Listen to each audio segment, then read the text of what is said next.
So, Commerce Secretary Howard Lutnick says that President Donald Trump plans on taxing no one who makes less than $150,000 a year. Let's talk about it. How's everybody doing? My name is Anthony Brian Logan, and today we got to talk about Commerce Secretary Howard Lutnick saying that President Donald Trump's plan is to tax no one making less than $150,000 a year. Now, I think this is a brilliant idea. It makes perfect sense. And before I get into the video, I'm going to ask you guys one question. Which is the better option? A, the Doge refund check they were talking about at one point. So you would get a one-time check for $5,000. Or B, not taxing anyone making less than $150,000 and that being a year-to-year thing. Little bit of context. In Tennessee, if I make $150,000, the tax I would pay on that is right around $40,000. So I think it's pretty simple to see which plan makes the most sense. And I think that they both are born from the same thing, which is the Doge savings. And before I go any further, let's get to the clip of Howard Lutnick. Of course, if you want to see the clip in full without my commentary, link as always will be in the description. If you're on IG, visit a link in the bio, go to the corresponding article on the website. But without further ado, let's go ahead and roll it. Who cares? I tell you what, who cares? Donald Trump cares. And when we balance the budget, you know what that means? That means our deficits stop. Interest rates come smashing down. His goal is to have external revenue. You know, the way I think about it, we all are so used to paying taxes. We're so used to it. We have like Stockholm syndrome. You know, don't stop the Internal Revenue Service, God forbid. How about this? The rest of the world leans on our economy, breathes off our economy. Not only is our economy $29 trillion GDP, but we consume $20 trillion a year. We are the buyer of everybody's stuff. We buy everybody's stuff. Let's pause right here. Now, this is a point that I was making a while ago. I was talking about China. And I'm like, look, China most certainly needs us. We need them for the productivity that we can actually do here. But they need us because without us, who are they going to sell all their things to? All these factories and whatnot are dependent upon U.S. customers. They can say, oh, we have other people. We got India. We got Europe. Okay, cool. But America is still the engine that makes this whole world operate. People can say whatever they want to say, but reality is reality. But I digress. So who's more important, the people who sell stuff or the people who buy stuff? So we are the buyer of everybody's commodities, products, goods and services. Everything comes from us, right? Let them pay a membership fee. We all understand that model. Let them pay. How about we, you and I, and every single person we know pay less? How about no tax on tips? How about no tax on overtime? How about no Social Security? How about all those things? These are the kind of thoughts that will change America. I know what his goal is. No tax for anybody who makes less than $150,000 a year. That's his goal. Right on. So again, that is Commerce Secretary Howard Lutnick talking about Trump's plan to tax no American making less than $150,000 a year. I think it's amazing. I think it's a great idea. And I think that it'll work. Some are going to say, oh, where are we going to get our tax revenue from, all this and that. Let me get into a little bit of just math. And these aren't exact numbers, but I think you'll understand what I'm saying after I get done. So let's say, for example, again, these are not accurate numbers, but it's going to give you an idea of what the thought process could be. Let's say Doge saves $500 billion with a B, $500 billion a year in government expenditures.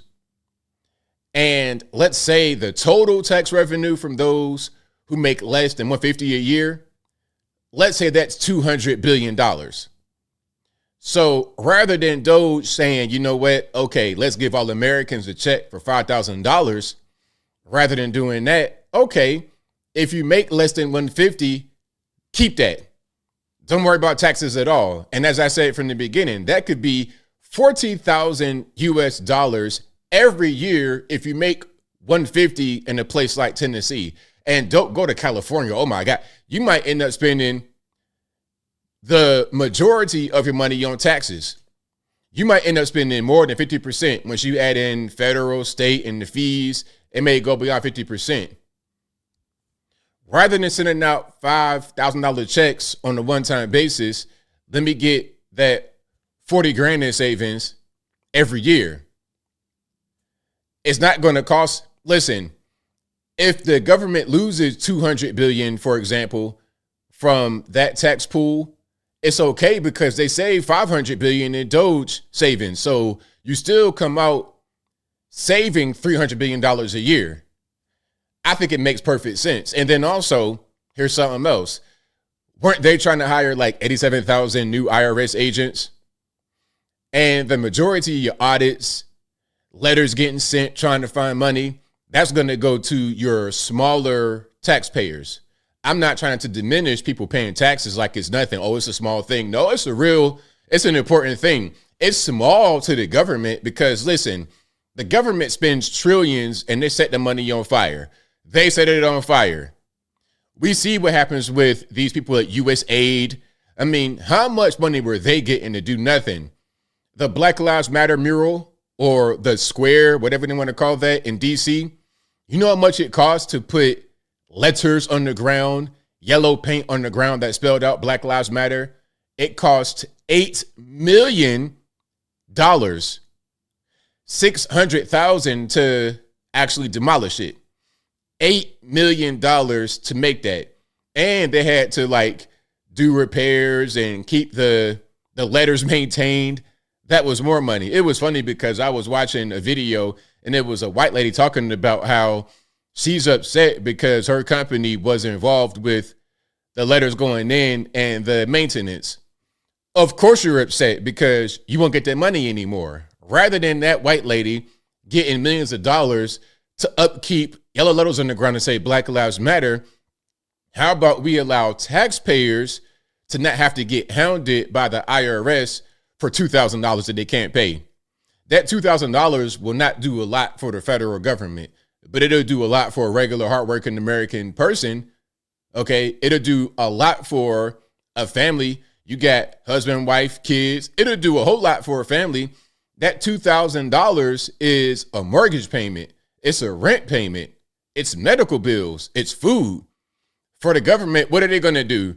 Try to spend it with USAID, paying some random goober in Annandale, Virginia, $500,000 a year to count how many barnacles are on whales in Sri Lanka or something like this? Stupid stuff. They're going to be upset. Those who are grifting off of USAID money will be upset that they can't do that anymore, that they can't work remotely. Do you know I saw this device on Amazon, and y'all probably use it. It's a device that jiggles your mouse automatically because when you're doing remote work and you're not at your desk, they can tell when there's inactivity. So they buy this device that literally jiggles your mouse for you to pretend to work. And for that, they're getting paid $500,000, $1 million, taxpayer money. Rather than that going, let me just keep more of my own money.